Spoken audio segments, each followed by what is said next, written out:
함께 인사를 나누시고 시작하도록 하겠습니다. 손 잡으시고 우리 활짝 웃는 기쁜 얼굴로 인사 나누시겠습니다. 함께 하늘에 갑시다. 함께 하늘에 갑시다. 천고마비의 계절 가을이라고 부르죠. 이제 가을도 거의 지나가고 있습니다. 이 계절에 하나님의 말씀으로 인하여서 더욱 살찌고 영적으로 자라나시는 시간 되셨으면 좋겠습니다. 교회 표어를 외치겠습니다. 자라나는 성도, 따뜻한 교회.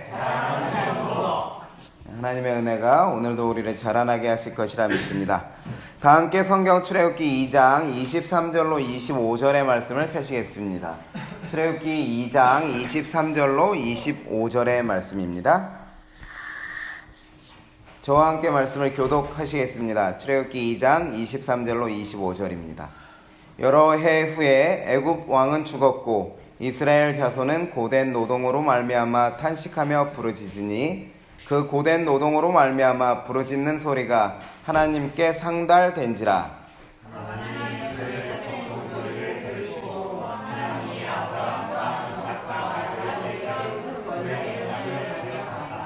하나님이 이스라엘 자손을 돌보셨고 하나님이 그들을 기억하셨더라. 오늘 저는 출애굽기 2장 23절로 25절의 말씀을 본문의 말씀으로 하여서 신음에서 신음으로 라는 제목으로 말씀을 증거하도록 하겠습니다. 이집트에서 도망한 모세는 이제 미디안 광야에서 새로운 삶을 시작합니다. 그런데 여러분, 이전과 다른 삶을 살아가는 삶에 고통이 따를까요? 네, 이전과 다른 삶을 살아간다고 하는 것은 새로운 삶에는 고통이 따르는 것입니다. 애굽은 원래 어디에 살던 사람이었어요?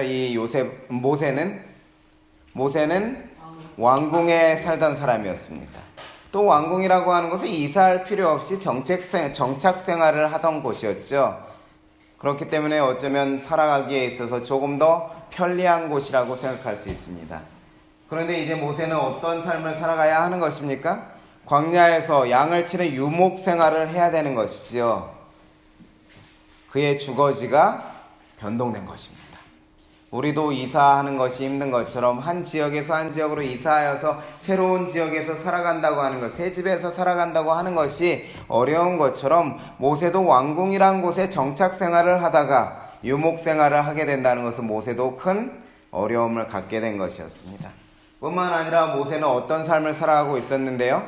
왕자라고 하는 지도계층의 존귀한 삶을 살고 있었는데 이제 어떤 사람이 되었습니까? 목자의 삶을 살아가게 되었습니다. 백성을 다스리는 역할을 하는 정치가로서의 최고의 위치에 있던 사람이 지방의 아주 한적한 장소에서 양을 치는 목동의 직업을 가지게 된 것이죠. 그에게 무엇의 변화가 온 것입니까? 직업의 변화가 온 것입니다. 여기 직업을 바꾸어 본 분들 계십니까? 직업을 바꾼다고 하는 것이 여러분 쉬운 일입니까? 또 바꾼 직업을 가지고 살아가는 것에 고통이 따릅니까? 그 일에 적응하고 그 일을 더 잘하기 위해서 노력하고 이렇게 하면 잠도 줄여야 되고 온갖 스트레스들이 몰려오고 생각만 해도 스트레스가 되네요.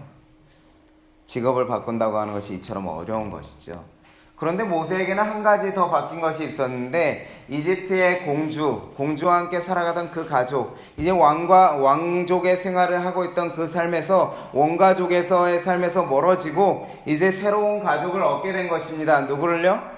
십보라라고 하는 아내를 얻게 됐고요. 이드로라고 하는 혹은 르우엘이라고 부르는 새로운 장인을 얻고 그 가족과 함께 살게 된 것입니다.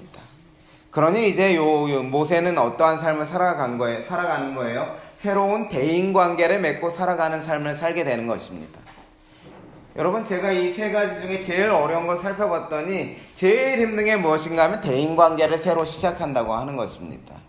새로운 곳에 가서 새로운 사람을 만나고 그 사람과 함께 처음부터 다시 시작해서 알아가는 과정을 거쳐야 하고 그것이 여러분 얼마나 힘든 일입니까?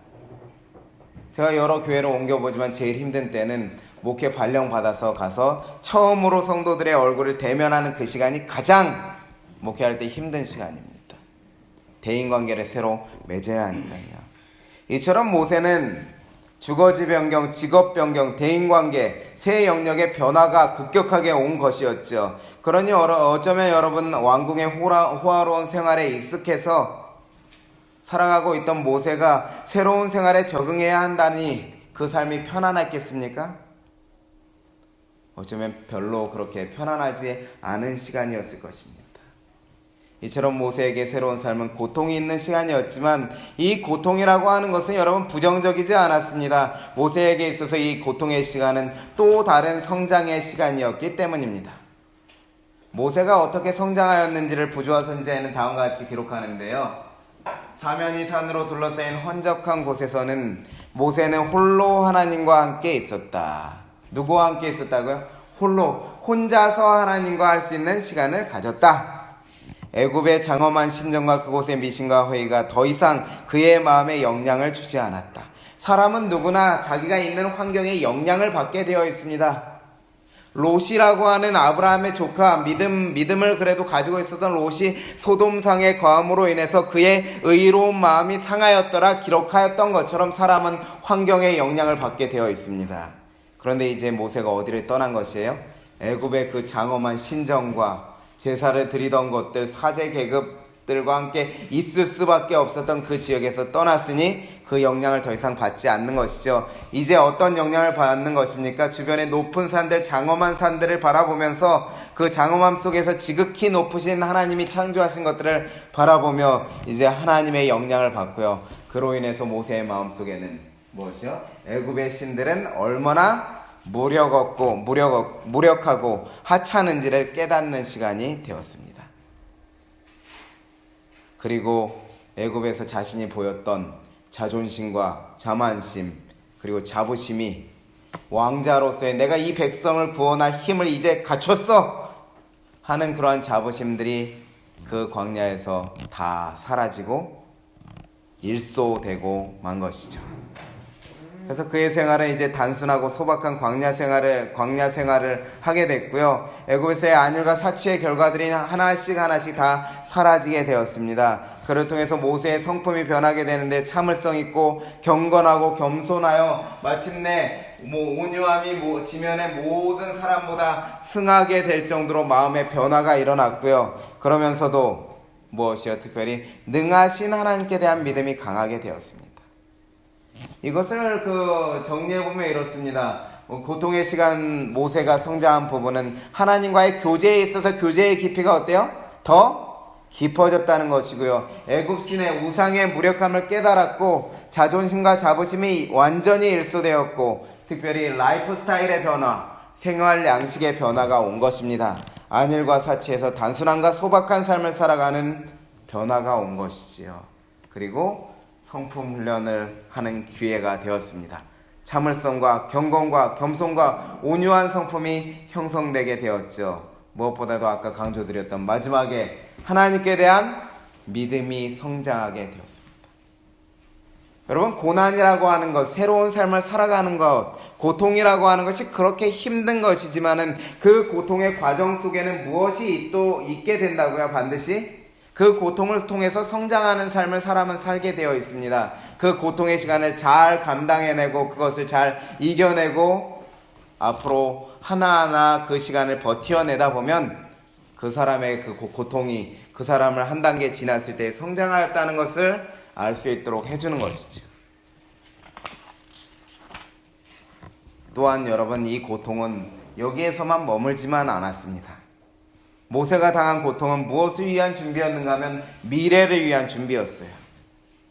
모세에게 있어서 미디안 광야에서의 생활은 광야에서 백성들이 이끌기 위한 진짜 준비를 하는 기간이었습니다. 사실은 모세가 애굽 왕궁에서 전쟁에 나가서 전쟁의 경험을 쌓고 온갖 학문을 다 배워서 학술에 익히고 그렇게 해서 능력 있는 사람이 되었지만 더 중요한 것, 백성을 이끌기 위한 더 중요한 것을 갖추지 못하였기 때문에 하나님께서는 모세의 고통의 기간이 그것을 준비할 수 있는, 미래를 위해서 준비할 수 있는 기간으로 섭리하셨다는 것이죠.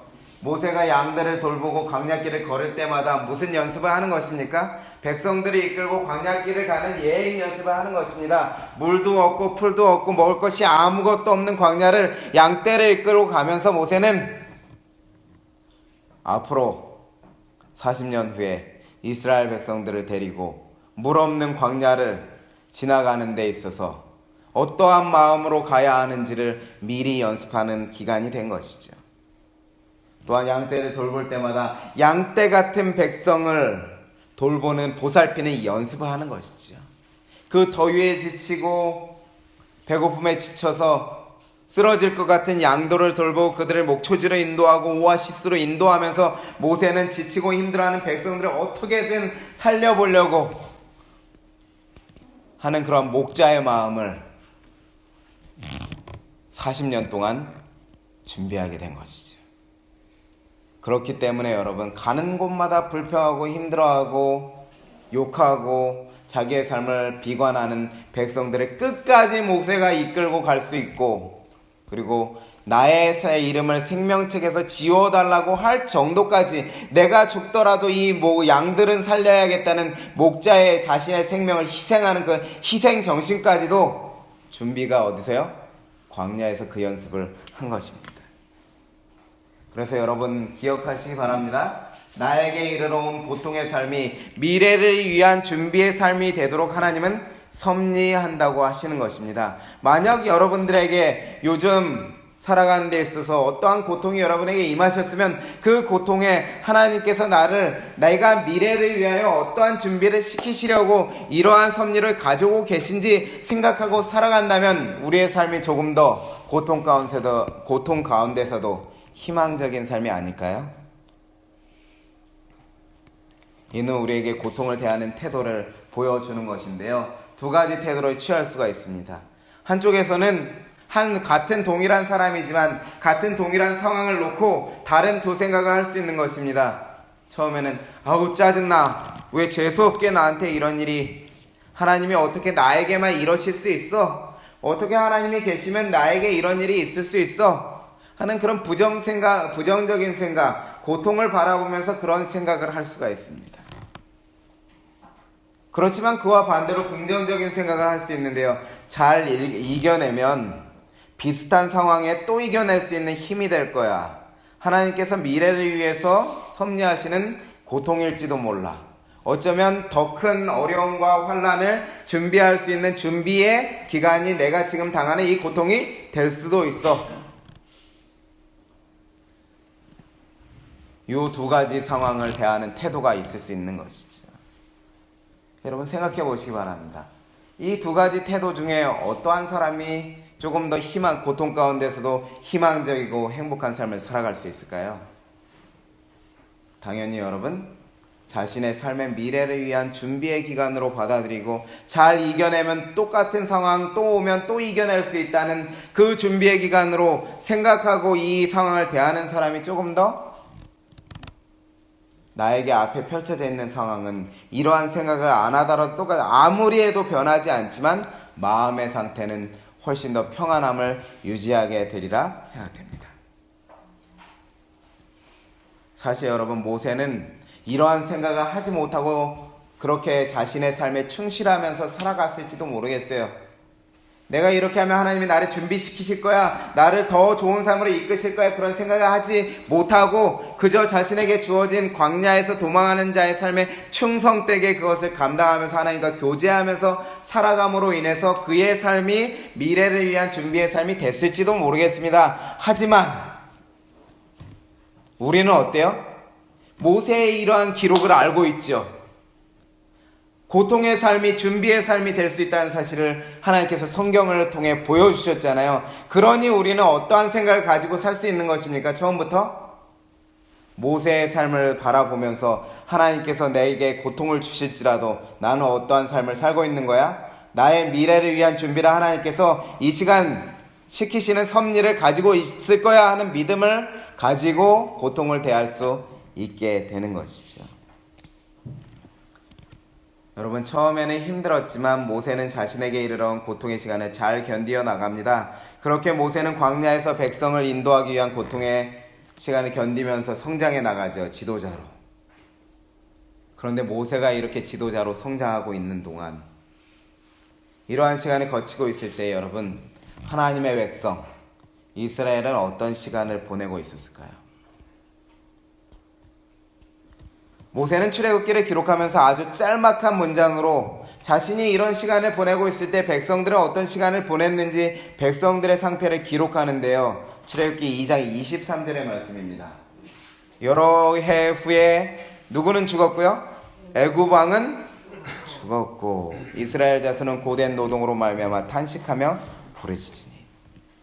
백성이 어떤 시간을 보냈는지 이렇게 짤막하게 기록되었지만 본문의 말씀은 더 깊은 의미를 품고 있습니다. 지금부터 그 의미를 자세히 살펴보도록 하겠는데요. 먼저 우리가 살펴볼 부분은 여러 해 후에 애굽 왕이 죽었다는 부분입니다.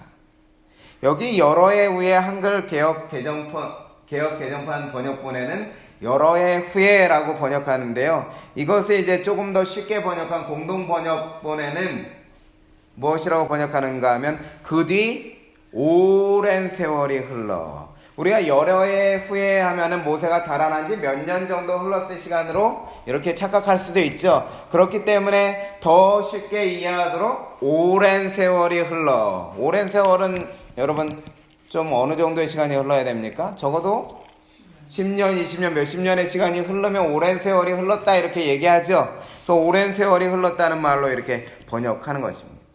짧지 않은 시간이 흐른 것이죠. 그런데 이어지는 문장 속에서 우리는 어느 정도의 시간이 흘렀는지를 예측할 수 있는 단서를 발견하게 되는데요. 우리가 읽은 본문에 의하면 오랜 세월이 흘러 무슨 일이 벌어졌습니까? 여기 누가 죽어요? 애굽 왕이 죽었고 라고 기록합니다. 이 애굽 왕은 누구를 가리키는 것일까요? 모세가 애굽에서 도망할 때의 왕을 말하는 것이겠죠. 모세를 죽이려고 했던 바로 왕을 가리키는 것이죠. 이 부분을 잘 살펴보게 되면 이제 우리가 더 자세히 이스라엘 백성들이 사는 시기를 알기 위해서는 무엇을 해야 되는가 하면 이집트의 역사를 조금 공부하셔야 됩니다. 역사 공부하면 좀 골치 아프고 머리 아프죠. 우리나라 역사도 공부하기 힘든데 이 힘든 이스라엘의 역사, 서양사를 공부하는, 저도 이거 보니까 이 한 권이 다 이스라엘 역사거든요. 세계사랑 섞어놓은 이스라엘 역사인데 얼마나 긴지 이게 읽다 지칩니다. 읽다 지쳐. 그런데 이 이집트 역사를 그래도 조금은 아셔야 이제 지금의 상황을, 백성의 상황을 좀 더 이해하실 수 있는데요. 그래서 제가 좀 정리를 해보았습니다. 간단하게. 여러분들은 이 책 읽으실 필요 없습니다. 제가 정리해둔 거 간단한 것을 이해하시면 되겠습니다.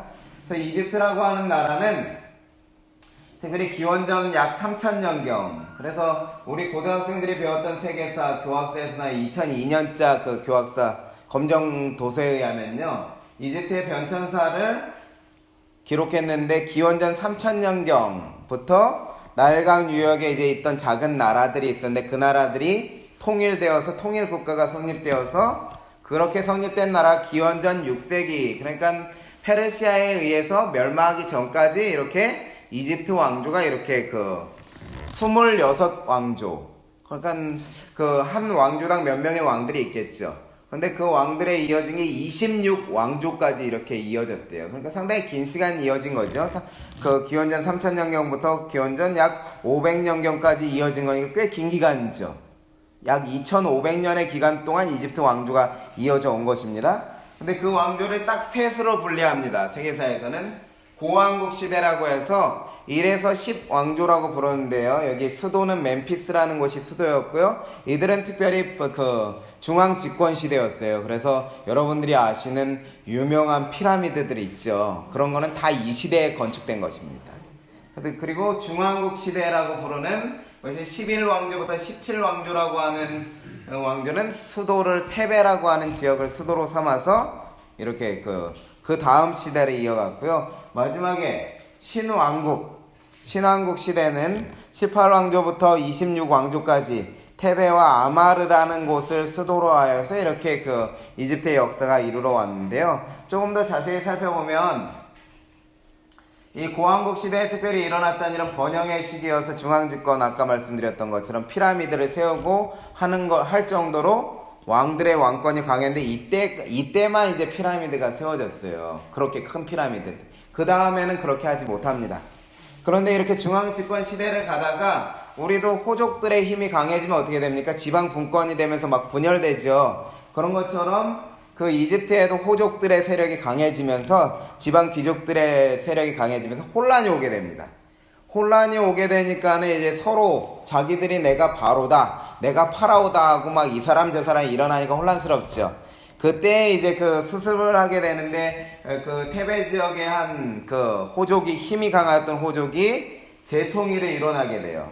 재통일이 이루어서 한동안 가장 번영하던 시기, 이런 시기에 그 안정적인 시기를 이어가게 됩니다. 그런데 여전히 누구들이 있을까요? 호족들이 있기 때문에 호시탐탐 기회를 노리기 때문에 중앙집권이 약해지는 틈을 타서 또 지방의 국가들이 이렇게 독립하게 되고, 특별히 이방민족으로 이루어졌던 지방 국가들이, 봉신들이 이렇게 독립을 하게 되는데, 그로 인해서 절정에 이르게 된 것이 무엇인가 하면 힉소스라고 하는 민족, 힉소스라고 하는 종족들이 와서 이집트를 장악하게 된 것인데요. 이 힉소스라고 하는 종족에 대해서는 조금 이따 살펴보실 텐데요. 이게 왜 중요한가 하면 성경의 부조인 요셉, 모세, 아브라함 시대, 이 시대와 관계가 있는 민족이기 때문에 그렇습니다. 그런데 이 이방에서 온 힉소스 민족이 이렇게 이집트를 장악하고 살아가다가, 우리도 일본이 우리를 장악했을 때 어떻게 했습니까? 식민 지배하에서 그냥 있었습니까?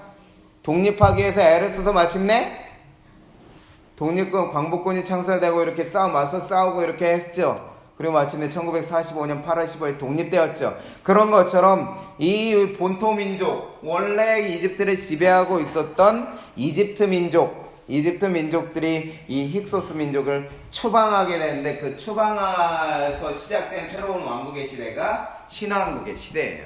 힉소스 민족을 추방하고 중앙집권 시대로 다시 가게 되는 것이죠. 그래서 중앙집권 시대로 가서 번영하다가 나중에 이제 페르시아에 의해서 쇠퇴해서 페르시아에 의해서 망하게 되는 것입니다. 20왕조 이후에 그렇게 된 것이죠. 그런데 제가 이 부분에 다 자세히 설명드릴 필요 없이 여러분들에게 주목시키고자 하는 부분은 무엇인가 하면 바로 여기 노란 글씨로 된 중앙국과 신왕국 시대에 걸쳐있는 힉소스, 이 힉소스라고 하는 민족에 대해서, 종족에 대해서 좀 살펴보고자 하는 것입니다. 그래서 이 그 존 브라이트라는 박사가 쓴 이 이스라엘 역사라는 책 75쪽에서 77페이지에 이 중앙국과 신왕국 사이 그 중간기를 장악했던 힉소스 민족에 대해서 이렇게 정리했는데, 특별히 이들의 특징을 보시면 힉소스는 이방의 수장들이란 뜻이에요. 이방의 수장들. 그러니까 처음에는 이방의 수장들이라는 말, 이방 국가의 수장들로 사용되다가 그들을 좀 깎아내려야 되기 때문에 유목민들이라는 의미로 바꿨어요. 나중에 유목민들이 와서 우리를 식민 지배했다 이렇게 바꿨어요. 그런데 여기 이방의 왕들, 그러니까 그 왕들로 이루어졌는데, 특별히 이제 그 침략자 무리 전체를 가리키는 명칭으로 사용되었는데요. 이들이 누구의 후손인가 여러분 잘 보셔야 됩니다. 이집트의 중앙 권력이 약화됨으로 아시아의 민족들이 이집트로 진입할 길이 열려지고 이방 통치자들이 이집트 전체를 정복하게 되는, 특별히 서북 셈족의 계통. 어느 족의 계통이요? 셈족의 계통. 특별히 아모리족 속으로 봅니다. 바벨론이 발전하고 하면서 연쇄적인 이동이 일어나면서 이 아모리족 속과 이렇게 셈족의 후손들이 서쪽으로 그리고 북쪽으로 진군하면서 영토를 넓혀갔어요. 그러면서 어디까지 온 거냐면 이제 아모리족 속으로 이루어진 셈족의 후손들이 어디까지요? 이집트까지 와서 거기서 뭐가 된 것입니까?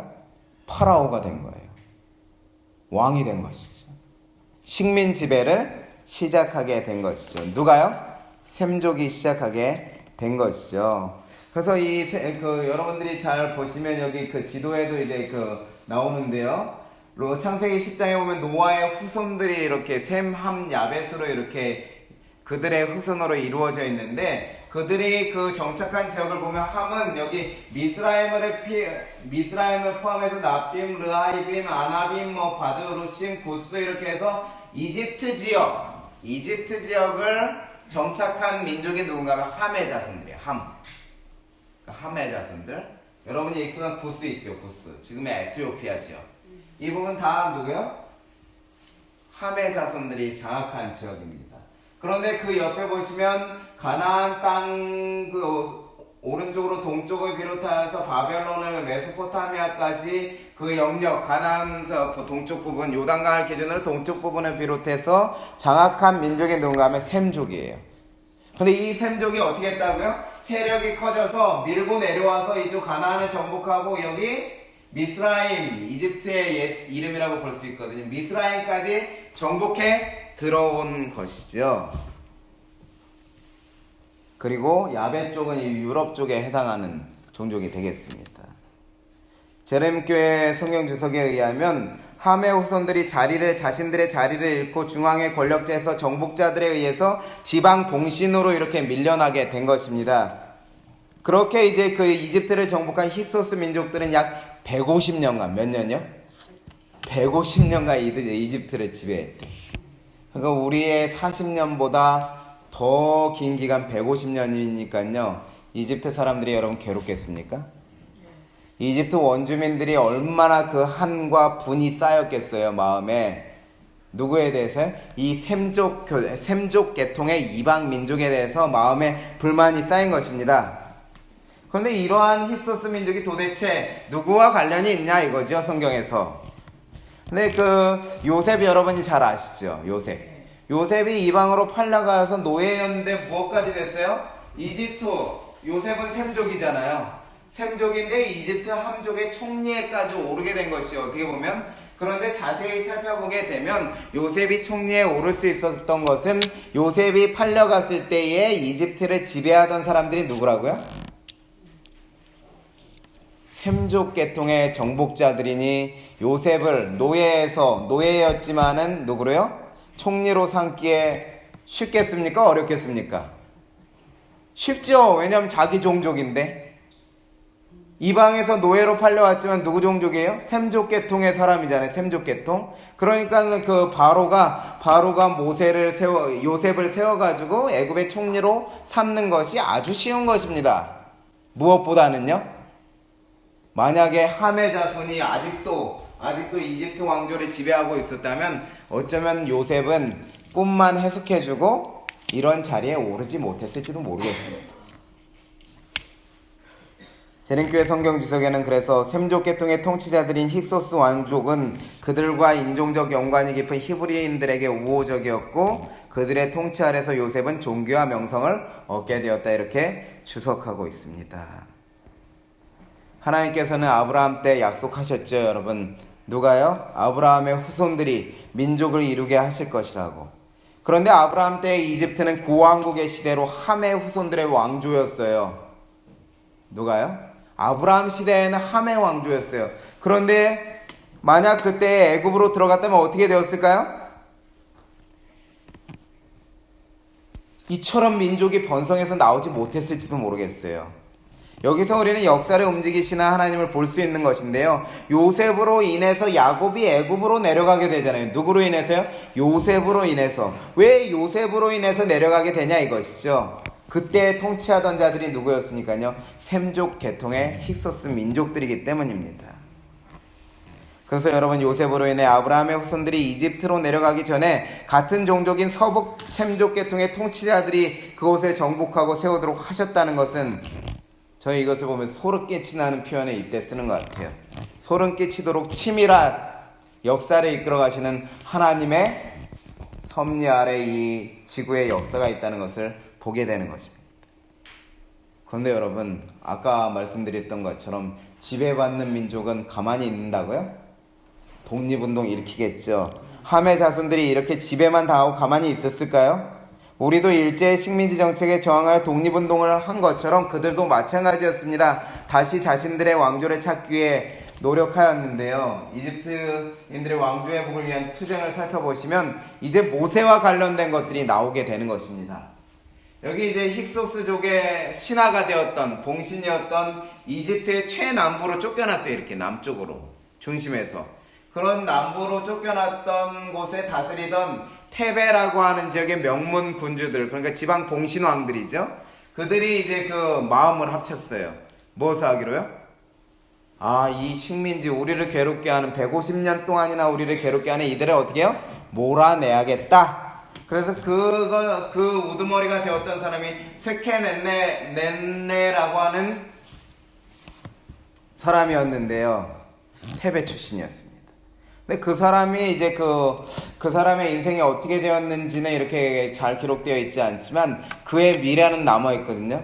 그 사람의 미라를 보면 어떻게 되는가, 머리에 무언가의 날카로운 것에 찍혀서 끔찍한 상처가 나 있으면 비참한 죽음을 맞았다는 것을 미라만 보더라도 알 수 있도록 되어 있습니다. 그것을 보면 어떻습니까? 저항운동을 하다가 어떻게 해요? 실패한 거죠. 죽임을 당했다는 것을 알 수 있습니다.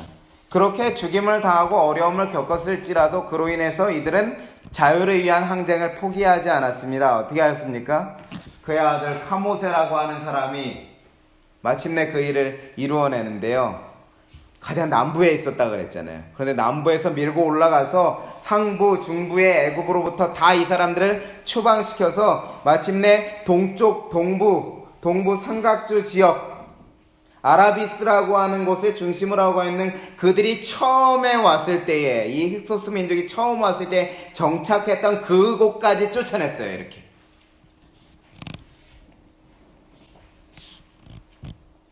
그리고 마침내 이 카모세의 아들이었던, 동생이었던 아모세라는 사람이 원수들의 수도인 아라비스를 정복하고 최후의 보루를 빼앗고 3년간 전쟁을 벌인 끝에 남부 팔레스타인 샤루에네까지 쫓아내고 마침내 힉소스 민족을 자기들이 왔던 동네 아모리 쪽의 땅으로 퇴진시키는 일을 누가요?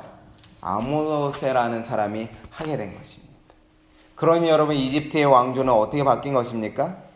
이제 새롭게 바뀌는 것입니다.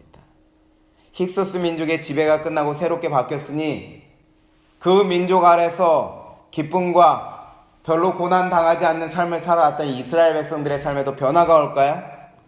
변화가 일어날 수밖에 없는 것이죠. 이집트의 18왕조 신왕국의 시작인 것인데요. 이들은 테베의 통치자들이 애굽의 무적의 군주들이 됐고요. 특별히 18왕조의 왕들로서 애굽을 해방시켰을 뿐만 아니라 팔레스타인까지 정복하여 부강한 제국을 건설한 강력한 제국을 건설하게 되었습니다. 그래서 전쟁에 많이 나갔고요.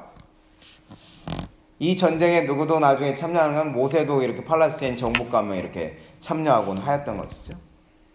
그런데 이제 그 출애굽기 1장 8절의 말씀처럼 요셉을 알지 못하는 왕, 요셉 때의 일을 알지 못하죠. 이 힉소스 민족을 다 밀어내 버렸으니까 그 기록은 어떻게 다 그저 없애버렸겠죠. 요셉이 중동을 구원하여서 모든 곳을 구원하였던 그 찬란한 역사가 기록되었었지만은 역사는 승자의 기록이라고요. 새로운 정권을 잡은 이 원 왕조가 어떻게 해요? 그 찬란했던 힉소스 왕조의 기록을 다 어떻게 하고요? 재해버리고 그냥 우리를 침략했던 침략 민족으로만 남겨놓은 것입니다. 이제 이렇게 강력해진 이들에게 있어서는 한 가지 눈에 가시가 있는 것이죠. 힉소스 민족을 쫓아냈는데도 아직 누구는 남아있어요? 동부 삼각지역의 고센 땅이라는 곳을 정복하고 있었던 셈족의 후손인 이스라엘. 그러니까 볼 때마다 여러분 어떻습니까? 저들이 이 셈족의 후손이라는 것과 힉소스족 때문에 유익을 얻었다는 것, 그것을 알고, 역사를 통해서 알고 있는 이 애굽의 원주민들은 보기만 해도 어때요? 볼 때마다 상처가 떠올라서 어떻게 해요? 그럼 어떻게 해야 됩니까, 여러분? 괴롭혀야죠.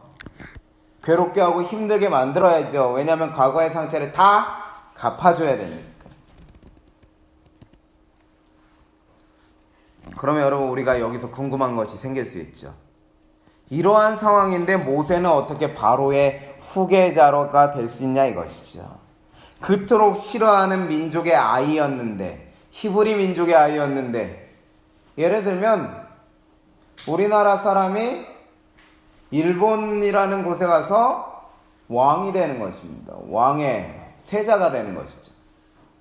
공주의 아들이 되는 것이죠. 이게 가능한 것입니까, 여러분? 그토록 미워하는데, 더 쉽게 말하면 우리가 일본 사람을 데려와서 우리의 대통령으로 삼고자 하면 그거 받아들일 분들이 몇 분이나 계십니까? 없죠? 저는 안 될 것 같아요. 저는 개인적으로. 여러분 되십니까? 여러분도 안 되실 거예요. 우리를 지배했던 그 상처가 있는데. 그런데 그토록 싫어하는 민족의 아이인데 모세는 왜 되는 것입니까, 여러분? 그래서 여러분 모세 때의 이집트 왕조를 제가 좀 설명해 드리겠는데요. 오늘은 역사 공부 많이 하시는 날입니다. 그래서 아까 아모세라고 하는 왕이 힉소스를 추방했다 그랬죠? 그 다음에는 아모세를 이어서 아멘호텝 1세가 왕이 되었는데요. 아멘호텝 1세는 남쪽과 서쪽을 이렇게 정벌했고요. 그 다음에 이제 나오는 왕이 누군가 하면 이제 유브라데까지 진출하고 수리아 정벌을 한 왕이 이제 투트모세 1세라는 왕이에요. 모세는 이제 아멘호텝 1세를 지나서 투트모세 1세 정도 정치의 말년에 이렇게 탄생했을 거라고 그렇게 생각되는데요. 특별히 이 투트모세 1세 왕의 행적을 보시면 주목할 만한 점이 있는데요. 아시아인 노예를 부렸다는 기록을 가진 어떤 왕이라고요? 첫 왕입니다.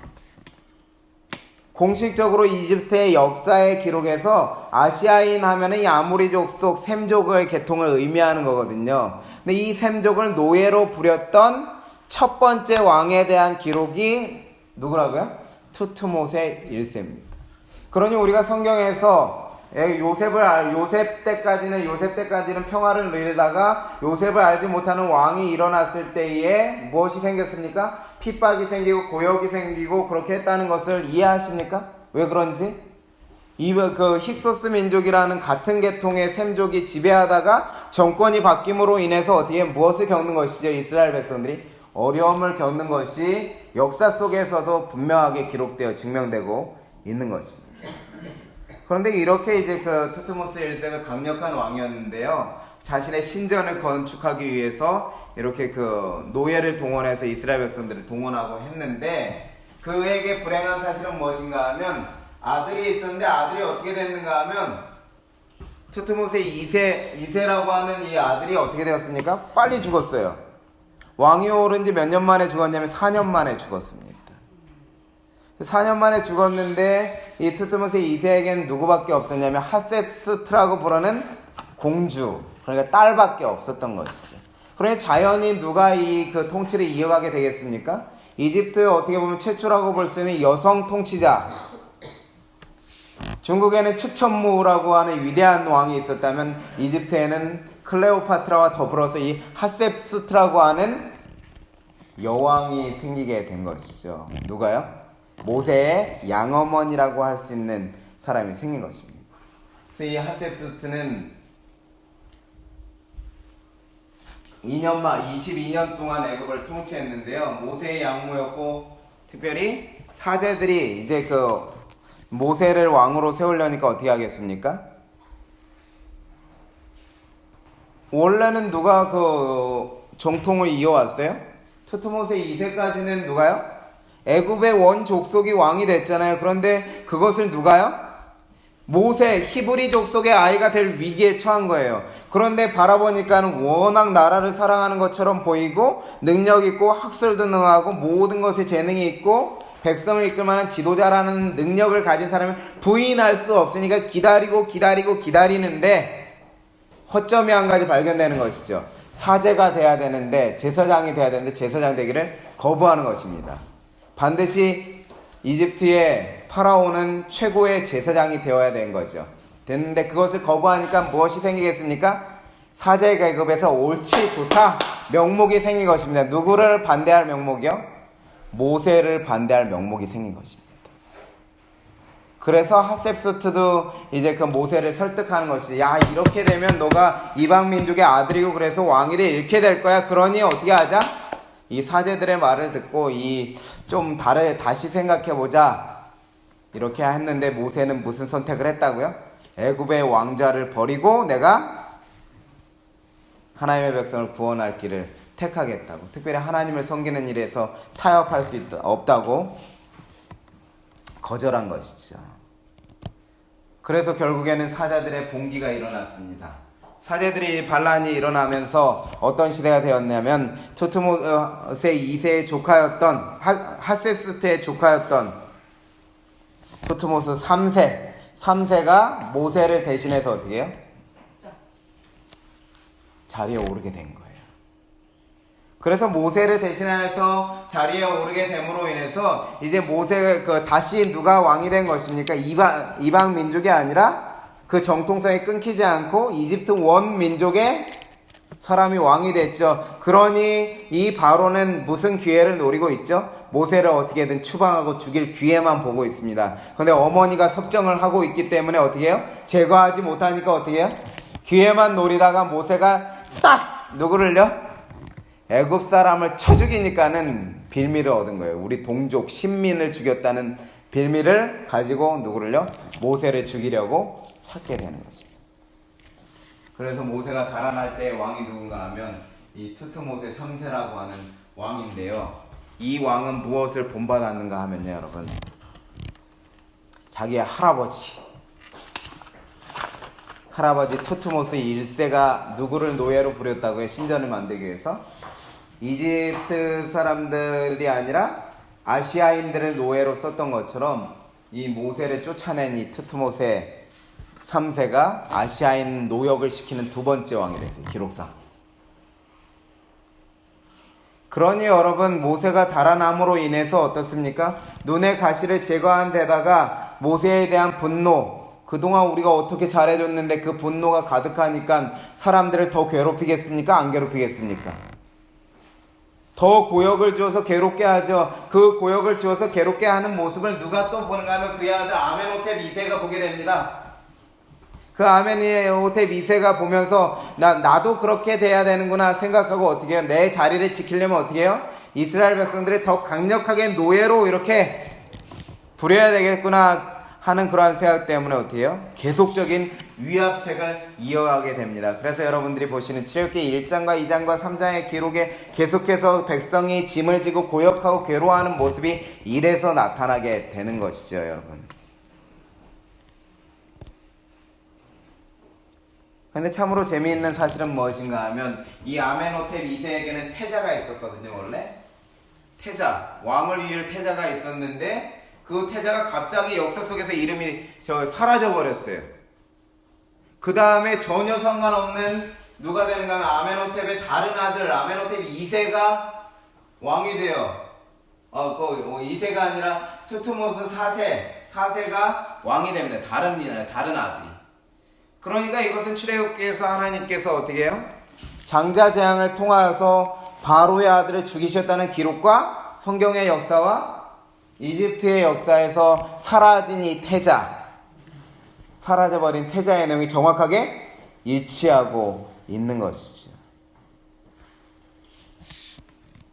이처럼 여러분, 하나님께서는 하나님의 역사가 정확하게 실현되도록 하셨고요. 그것이 역사 속에 정확하게 이렇게 증거로서 기록되도록 하셨다는 것은 하나님의 섭리죠. 이러한 배경 지식을 가지고 우리는 이제 본문으로 돌아가셔야 되는 겁니다. 우리가 읽었던 본문. 여러 해에 의해 애굽 왕은 죽고 어떻게 되었다고요? 이스라엘 자손은 고된 노동으로 말미암아 탄식하며 부르짖으니. 이해가 가십니까? 이제 왜 이스라엘 백성들이 애굽 왕이 죽었으면 이제 좀 어떻게 되어야 되는데 여러 해에 의해 애굽 왕이 죽었으니까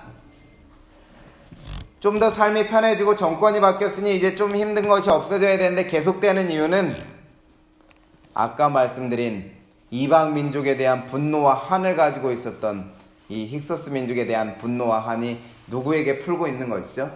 이스라엘 자손의 노예 생활 시킴으로써 풀고 있는 애굽의 사람들을 보게 되는 것입니다. 여러 해 후에 애굽 왕이 죽었다는 말이 바로 이 투트모세 3세에 대해서 이렇게 이루어진 것이고요. 그래서 말씀드린 것처럼 고된 노동으로 말미암아 탄식하며 부르짖는 이유는 이 아멘호텝 2세라고 하는 사람이 잔인하고 무자비하여서 이국민에 대해서, 이방인에 대해서는 계속적인 위압책을 실시하기 시작해서 오히려 전보다 더 큰 고난을 당하는 것이라 이렇게 알 수 있습니다. 그러니 여러분, 이스라엘 백성의 삶이 어떻겠습니까?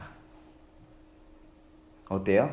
이스라엘 자손은 고된 노동으로 말미암아 탄식하며 부르짖게 되는 것입니다. 이것을 단 두 글자로 줄이면 무엇이 되는 것입니까, 여러분? 신음하게 되는 것입니다. 신음이라고 하는 것은 고통이나 괴로움으로 고생하며 허덕이는 것을 말하지요. 그래서 얼마나 괴로운지 입에서 소리가 흘러나옵니다. 그래서 읍조릴 신이에요. 읍조릴 음입니다. 그래서 입에서 나도 모르게 그냥 소리가 저절로 흘러나온다 그래서 신음이에요. 사람이 고통이 오게 되면 여러분 내가 내기 싫어도 고통 소리 냅니까? 저도 고통을 잘 참는 편인데요. 심한 감기에 걸리거나 그러면서 저를 돌아보게 되면 저도 모르게 끙끙 소리를 내고 앓고 있더라고요. 그처럼 괴로우면 사람은 신음 소리를 내는 것이 당연한 것입니다. 삶이 얼마나 괴로우면 탄식하고 부르짖겠습니까? 신음하는 것이죠. 그래서 여러분 고통스러우면 신음 소리를 낼 수가 있습니다. 그런데 여러분 이스라엘 백성이 내는 이 신음 소리는 보통의 신음소리하고는 좀 다른 신음소리입니다. 이스라엘 백성의 신음소리는 특별한 신음소리인데요. 그 이유를 우리는 출애굽기 2장 23절로 24절에서 확인할 수 있는데 여기 붉은 글씨로 된 부분을 보시면 어떻습니까? 부르짖는 소리가 누구에게 상달된지라? 하나님께 상달된지라. 하나님이 그들의 소리를, 고통 소리를 들으시고. 여러분 이스라엘 백성의 신음의 특별한 점을 발견하셨습니까? 그 신음이 어떻다는 거예요? 이스라엘 백성의 신음은 하나님께 올라가고 그 신음 소리를 누가 듣고 있다? 하나님께서 듣고 있다는 것이 이스라엘 백성들의 신음 소리의 특별한 점입니다. 그렇습니다, 여러분. 우리의 신음 소리가 하나님께 들려진다면 그것은 특별한 신음 소리입니다. 왜냐하면 그 신음소리를 들으시는 하나님께서 가만히 계실까요, 여러분? 하나님은 하나님의 백성이 신음소리를 내는 것을 그냥 두지 않으시는 분이십니다. 출애굽기 23장 24절로 25절의 말씀에 그 사실을 분명하게 이야기하고 있는데요. 하나님이 그들의 고통소리를 들으시고 하나님이 아브라함과 이삭과 야곱에게 세운 그의 언약을 기억하사 하나님이 이스라엘 자손을 돌보셨고 하나님이 그들을 어떻게 하셨다고요? 기억하셨더라. 하나님께 상달되는 신음은 특별한 것이죠. 하나님이 어떻게 하시도록 하는 것입니까? 약속을 기억하시고 백성을 어떻게 하셨다고요? 돌보셨다는 것입니다. 그 고통 속에 살고 있는 백성들이 그것을 마침내 견디어내고 이겨낼 수 있도록 힘을 주시고 돌보시는 역할을 하나님께서 하셨다는 것이죠. 하나님의 약속이 기억되고 백성을 돌보시는 역사가 일어나는 것인데요. 하나님이 아브라함에게 이런 약속을 주셨었죠. 그 섬기는 나라는 내가 쟁취할지며 그 후에 내 자손이 큰 재물을 이끌고 나오리라는 아브라함의 약속과 내가 애굽으로 내려갈지라도 요셉이 있는 그곳으로 내려갈지라도 내가 너를 인도하여서 다시 올라올 것이고 요셉이 너를 눈을 감기고 민족을 이루어서 이곳으로 올라오게 하시겠다는 가나안 땅에 대한 약속, 그 약속을 기억하시고 하나님께서 백성을 돌보시는 일을 하는 것입니다.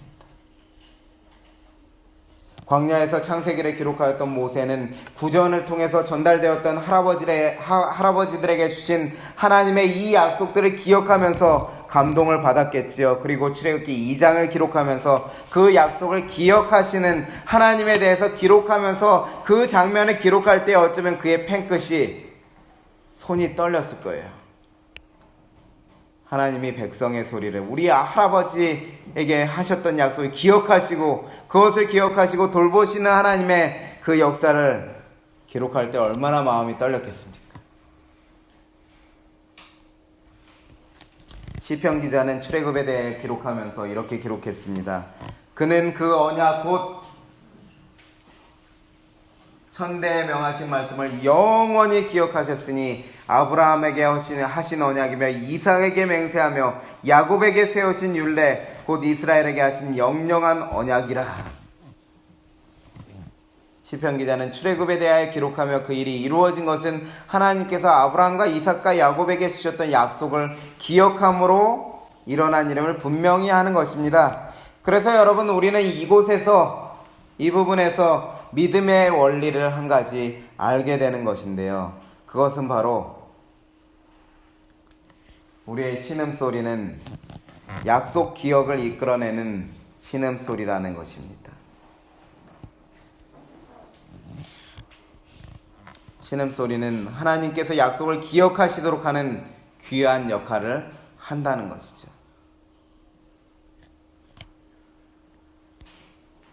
그러니 여러분 신음소리 좀 내시기 바랍니다. 신음 좀 내시기 바래요. 그런데 이스라엘 백성의 신음에는 여러분 어떤 특별한 점이 있었을까요? 무조건 내가 아파서 끙끙거리고 신음소리만 낸다고 해서 하나님의 약속이 기억되고 하나님께서 약속을 기억하시고 돌보시는 일을 하실까요? 어떠한 특별한 신음이었길래, 특별한 신음소리였길래 이스라엘 백성이 돌봄을 받고 하나님의 기억하심에 있는 것일까요? 그 특별한 점에 대해서 모세가 이제 출애굽을 하여서 광야에서 성경을 기록하면서 광야길을 가면서 기록하는데요. 이스라엘 백성을 이끌면서 그때에 민수기 20장 16절과 신명기 26장 7절에서 다음과 같이 기록합니다. 우리가 여호와께 부르짖었더니 우리 소리를 들으시고. 누가 부르짖었다고요? 우리가. 그러니까 누가 부르짖은 거예요? 이스라엘 백성들이 신음소리를 누구에게 냈더니 여호와께 냈더니. 신명기 26장 7절에도 우리가 우리 조상의 하나님 여호와께 부르짖었더니. 출애굽기를 기록할 때는 몰랐지만 모세가 후에 민수기와 신명기를 기록하면서 이 우리의 신음소리가 하나님께 상달되었던 이유를 분명하게 기록해 주는데 그것이 무엇이라고요? 신음소리를 내도 신음을 내도 누구에게 낸다고요? 하나님께 대하여 신음을 냈다는 것이죠. 그래서 출애굽기 2장 23절에는 그 의미를 앞으로 가져와서 성경을 번역하면서 개정개혁판, 우리 한글 성경엔 개정개혁판에는 없는 부분을 추가해서 기록했는데 그것을 이렇게 기록한 것입니다. 이스라엘 백성은 고역을 견디다 못하여 신음하며 아우성을 쳤다. 처음에는 어떻게 해요? 고역을 견디지 못하며 신음하고 힘들어합니다. 그 다음에 어떻게 해요? 이렇게 고역에 짓눌려서 어떻게 했다고요? 하느님께 울부짖었다 기록합니다. 이것을 도식으로 표현하면 이렇게 됩니다, 여러분. 이스라엘 백성들은 처음에는 어때요? 그 신음의 시작은 말 그대로 고통의 소리 신음이었어요. 내 삶이 괴로워해서 내는 그냥 말 그대로 그냥 신음 소리였습니다, 처음에는.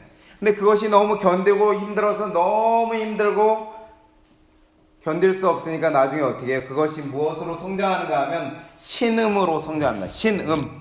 믿을 신자의 소리음자. 믿다 맡기다를 가지고 있는 신자와 소리음자를 믿음의 소리로 변하게 된 것이죠. 시작은 어떻게 시작했으나 고통과 일반 사람과 똑같은 고통스러워하고 힘들어하는 목소리로 그렇게 소리를 내는 것으로 시작했으나 그들의 끝은 무엇으로 맞춰졌다고요? 하나님께 내가 이렇게 괴롭습니다. 그러니 나를 구원하여 주십시오 하는 하나님께 대한 믿음의 소리, 신음을 낸 것입니다. 같은 신음이라는 글자지만 내용은 다른 것이죠.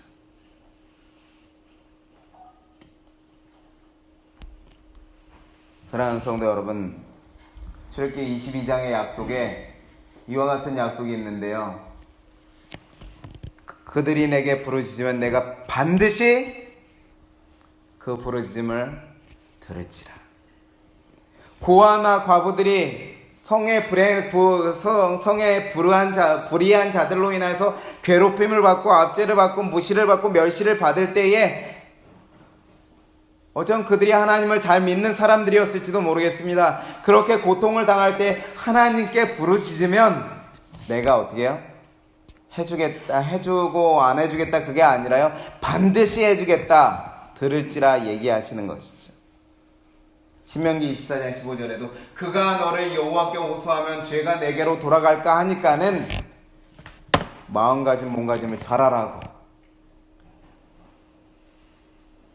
이 말은 무엇인가 하면 우리에게 악행을 행하는 자들에 대하여서 하나님께 호소하여 기도하면 내가 그 사람을 심판하는 것이 아니라 하나님께서 그 죄가 그 사람에게 돌아가도록 정당하게 정의롭게 실행하시겠다는 놀라운 약속을 우리에게 하시는 것입니다. 여러분 기억하시기 바랍니다. 신음이 무엇이 될 때요? 신음이 될 때. 고통스러워서 자연스럽게 나오는 그 부르짖는 소리가 무엇을 믿음의 소리가 될 때에 누가 돌아보시고요? 하나님은 약속을 기억하시고 우리를 돌아보신다고 말씀하시는 것이죠.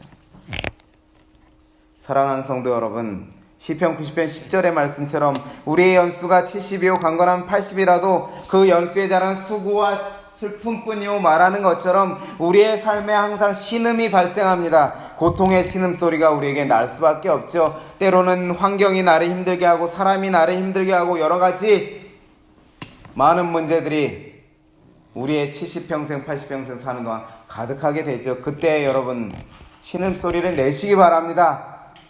그렇지만 그 신음만으로 끝내지 마시기 바랍니다. 그 신음소리는 잠깐의 스트레스와 그런 눌린 것을 해소하는 신음이 되겠지만 그것을 온전히 해결할 수 있는 자유롭게 만들어주는 신음은 무엇인가 하면 바로 우리의 신음소리가 믿는 소리인, 믿음의 소리인, 하나님께 의탁하는 신음의 소리로 바뀔 때 가능한 것입니다.